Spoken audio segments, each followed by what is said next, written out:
পরিবারের সাথে সংযুক্ত যে সারা জীবন জনসেবা করে এসেছে, জনগণের সেবা করে এসেছে।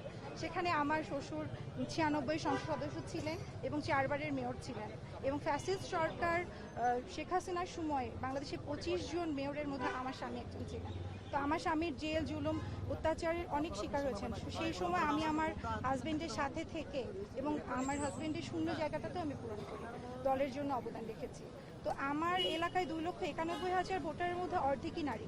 তো আমরা সবাই জানি যে আমরা ওই এলাকায় সব 4 জনই আমাদের এমপি হয়েছেন। তো ওখানে আমাদের সাংগঠনিকভাবে আমরা যদি শক্তিশালী করতে পারি, এবং মহিলা যেহেতু অর্ধেক, 2,91,000-এর মধ্যে অর্ধেক, তো সেখানে মহিলাদের জন্য কাজ করতে গেলে স্পেশালি মহিলা একজন যোগ্য নেতার দরকার। আর আমাদের দেশনায়ক তারেক রহমান, উনি একজন তরুণের পরীক্ষিত প্রতীক।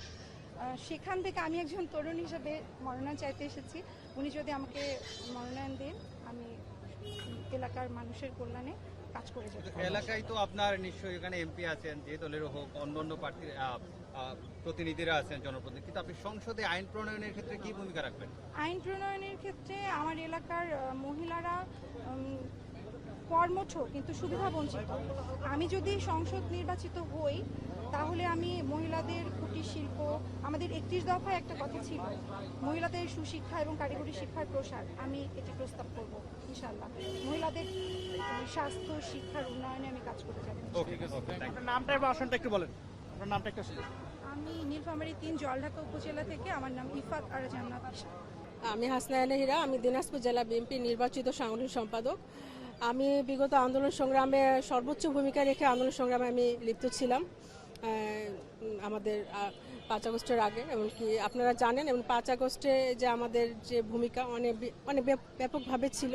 আমি আমার যে দিনাজপুরের বিএনপি সবাই আমরা জুলাই আন্দোলন থেকে শুরু করে সব আন্দোলনই আমরা ব্যাপকভাবে স্বৈরাচারী হাসিনার বিরুদ্ধে আমরা আন্দোলন করেছি। তো আমি মনে করি আজকে যেটা আমি দেখলাম, আমরা যেমন পদে আসছি নির্যাতনের শিকার, আমাদের পদের বাইরেও অনেকে এসেছিল দিনাজপুর থেকে। তারা কখনো তাদেরকে দেখা যায়নি, পদেও ছিল না। তো আসতেই পারে, এমপি নমিনেশন তুলতেই পারে। আমি মনে করি দলের কাছে সবারই মানে আপনার সব কিছুই নথি আছে, যে কে নির্যাতনের শিকার, কে কতটুকু কাজ করবে, এমনকি সংসদে গিয়ে কে কতটুকু দেশের জন্য, নিজ জেলার জন্য বক্তব্য উপস্থাপন করতে হবে সুন্দরভাবে। এটা দলের আমাদের মাননীয় প্রধানমন্ত্রী এটা খুব ভালোভাবেই তার কাছে নথি আছে, কারণ আমরা তার সঙ্গে বহুবার মিটিং করেছি। আমরা সবসময় অবাক হয়েছি, আমাদের থেকে উনি অনেক সুন্দরভাবে প্রতিটা জেলার ইউনিয়ন পর্যায় পর্যন্ত কী আছে উনি কিন্তু জানেন। তো আমি মনে করি উনি যেরকম যোগ্য প্রধানমন্ত্রী বাংলাদেশের, উনি যোগ্য সংসদেই নারী সংসদেই নিয়ে যাবে সংসদে, এটা আমি মনে করি। এটার কোনো ভুল কিছু হবে না। অনেক সঙ্গীত শিল্পীরা আছেন, অনেক অভিনেত্রীরা আছেন, তাদেরকে কিভাবে ডিল করবে, আপনারা বিষয়টা কিভাবে দেখেন, তাদের যদি নেওয়া হয়? সঙ্গীত শিল্পীর মধ্যে অনেকেই আমাদের মধ্যে সঙ্গীত ছিল, কাজ করেছে। হ্যাঁ হ্যাঁ, হয়তো বা তারা অনেক মানে হয়তো মাঠে না থাকলেও হয় না, মাঠে কেউ কাজ করে, কেউ সাইড থেকে সাপোর্ট দেয়, গান গেয়ে সাপোর্ট দেয়। তারা গানের মাধ্যমে দলকে প্রচারণা করেছে। তাদের কাছে যদি শিল্পী সে প্রচারণা করেছে, দল যদি মনে করে যে এই শিল্পীকে নিয়ে আসলে আমাদের দলের এবং দেশের জন্য ভালো হবে, নিয়ে আসবে, আমাদের কোনো সমস্যা নেই। আত্মীয়-স্বজনরাও রয়েছে, এই বিষয়গুলো তাদেরকে বেশি অনেক সময় সুযোগ পায় বেশি, তাই কিনা বাদ পড়ে, আমরা দেখি অনেক সময়। এটা হলে কি আপনাদের কি আপত্তি থাকবে কোনো? ওই যে আমি শুরুতেই বলেছি যে আমাদের যোগ্য প্রধানমন্ত্রী, উনি কিন্তু যোগ্যতা ভিত্তি করেই দিবে। তো অনেক বড় নেতার ওয়াইফরা তারা যদি অনেক ভালো কাজ করে, অনেকে আসছে যে পরিবারের মধ্যে হাজবেন্ড ভালো কাজ করে, পাশাপাশি ওয়াইফ অনেক ভালো কাজ করে, আবার সন্তানও ভালো কাজ করে। তা আমার কথা হলো কোনো কোঠা না বা কোনো দেখা নেই, কোঠা দেখার দরকার নেই। যার যোগ্যতা যেরকম সেই যোগ্যতা অনুযায়ী মূল্যায়ন করা উচিত। পরিবারতান্ত্রিক কোনো কিছুই দেখা উচিত না। আসলে সাক্ষাৎকারের বিষয়টা অত্যন্ত আনন্দঘন পরিবেশ। আমরা অত্যন্ত আনন্দ যে আমাদের চেয়ারম্যান মহোদয়ের কাছে আমরা সাক্ষাৎকার দিতে পেরেছি, এতটুকু আমাদের সৌভাগ্য হয়েছে। আর বাকিটা রইল মনোনয়ন আসার বিষয়। আমরা যখন দীর্ঘ 17 বছর আন্দোলন সংগ্রামে মাঠে ছিলাম, আমরা কিন্তু এত বসন্তের কুকিল দেখিনি। রাজপথে যখন ছিলাম ব্যানার ধরা লোক ছিল না। আমরা 4টা মামলা খাইয়েছি, আমার হাজব্যান্ড জেলে গেছে, আমি জেলে গেছি। তো তখনকার পরিস্থিতি আর আজকে দেখেন কত বসন্তের কুকিল, কেউ ফ্যাশন ডিজাইনার, কেউ প্রপার্টির মালিক, কেউ অমুকের স্ত্রী, কেউ অমুকের মেয়ে, এই পরিচয়ে তারা আসছে। কিন্তু আমরা আসছি নিজের যোগ্যতার পরিচয়ে। আমরা দীর্ঘদিন ধরে আন্দোলন করেছি, সংগ্রাম করেছি, দলের জন্য কাজ করেছি, এই পরিচয়ে আমরা আসছি। তো এখানে দল যদি আমাকে আমার রাজনীতির ক্যারিয়ার নিয়ে, আমার রাজপথের আন্দোলন সংগ্রাম নিয়ে আমাকে মনোনয়ন দেয়, তাহলে হয়তো শুকরিয়া আদায় করব। আর যদি তারপরে হাইব্রিডকে মনোনয়ন দেয়, তাহলে দুঃখ প্রকাশ করা ছাড়া কিছু থাকবে না, কারণ দলের বাইরে যাওয়ার কোনো সুযোগ নাই। আন্দোলনে আমরা ছিলাম, কিন্তু যারা আন্দোলনে ছিল না হঠাৎ করে আসে যে এতদিন আগে আমি দল করতাম, তা সে মাঝখানে নাই, হঠাৎ করে আসে বলছে হ্যাঁ আমি 20 বছর ধরে দল করি, আমি এগুলো না, এই ধরনের আমি এটা সাপোর্ট করি না। কারণ মাঠে যারা ছিল, যারা মানে ত্যাগ দিয়েছে অনেক কিছু, তাদেরকে মূল্যায়ন করা উচিত। আচ্ছা, ঠিক আছে, ওকে। আপনি ইন্টারভিউ দিয়েছেন? জি দিছি। কেমন লাগলো, আশাবাদী কিনা?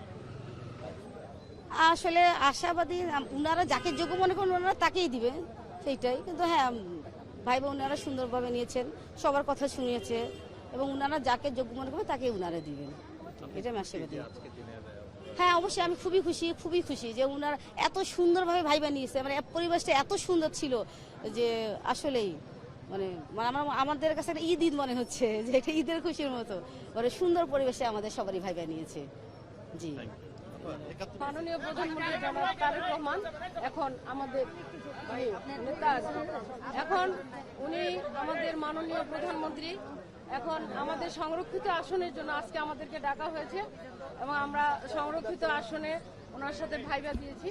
উনি আমাদেরকে যে প্রশ্ন করেছেন, কেন আমরা সংসদে আসতে চাই, কি করতে চাই, আমাদের যথাসম্ভব যতটুকু প্রশ্ন উত্তর দেওয়ার ওনাকে আমরা দিয়েছি। আমরা বলেছি যে আমাদের রংপুর বিভাগ, ওখানে 5টা বিভাগেই কিন্তু আমাদের রংপুর বিভাগের 5টা জেলায় কিন্তু একেবারেই শূন্য, বিএনপির কোনো নেতা ওখানে নেই। আমরা বলছি যে আমাদেরকে যদি একটু সুযোগ দেওয়া হয় ওখানে, তাহলে আমরা ওখানে ভালোভাবে কাজ করতে পারবো। তৃণমূল পর্যায় থেকে কৃষি এবং কৃষকের উন্নয়নের জন্য আমরা কাজ করতে পারবো। সুযোগ পেলে জনগণের সাথে সম্পৃক্ততা রেখে আমরা ওই কাজ ভালোভাবে করতে পারবো, এবং আমরা আগামীতে যে আমাদের সংসদ নির্বাচন হবে, আমরা যাতে ওই আসনটা আবারও আমাদের মাননীয় প্রধানমন্ত্রী তারেক রহমানকে উপহার দিতে পারি, এ সম্বন্ধে আমরা ওনাকে বলেছি। আর এই বলে আমি আমার বক্তব্য শেষ করছি। সংসদ হচ্ছে আইন প্রণয়নের জায়গা, এই বিষয়ে আপনি কি বলেছেন যে সংসদে আইন প্রণয়নের ক্ষেত্রে আপনার ভূমিকা কি হতে পারে? এই ধরনের কোশ্চেন আমাদেরকে করা হয়নি। আমাদেরকে কোশ্চেন করছে যে আপনারা কবে থেকে দল করেন, কতদিন যাবত দলে আছেন, বা দলের জন্য কি করেছেন, হ্যাঁ কোন কোন কমিটিতে আছেন, এবং এগুলো আগামীতে কি করবেন। আপনারা যদি এমপি নাও পান, তাহলে কি আপনারা দলের জন্য কাজ করে যাবেন কিনা? আমরা বলছি অবশ্যই, ইনশাল্লাহ আমরা দলের জন্য আজীবন কাজ করে যাব, কারণ আমাদের রাজনীতির বয়সই 36 বছর। বাকি জীবনটাও আমরা এত বছর কষ্ট করেছি, নির্যাতন হামলার মুখোমুখি হয়েছি, শিকার হয়েছি, আমরা পালিয়ে থেকেছি। এই করে যদি আমরা টিকে থাকতে পারছি, এখন আমাদের দল ক্ষমতায়, আমরা সুযোগ পাই আর না পাই, আমরা আজীবনই থাকবো এই দলের। এই বলে আমার বক্তব্য। আমার আসন হলো নীলফামারী 4, সৈয়দপুর, কিশোরগঞ্জ। আমার নাম কৃষিবিদ পারভিন আক্তার। আপনাদের সকলকে ধন্যবাদ।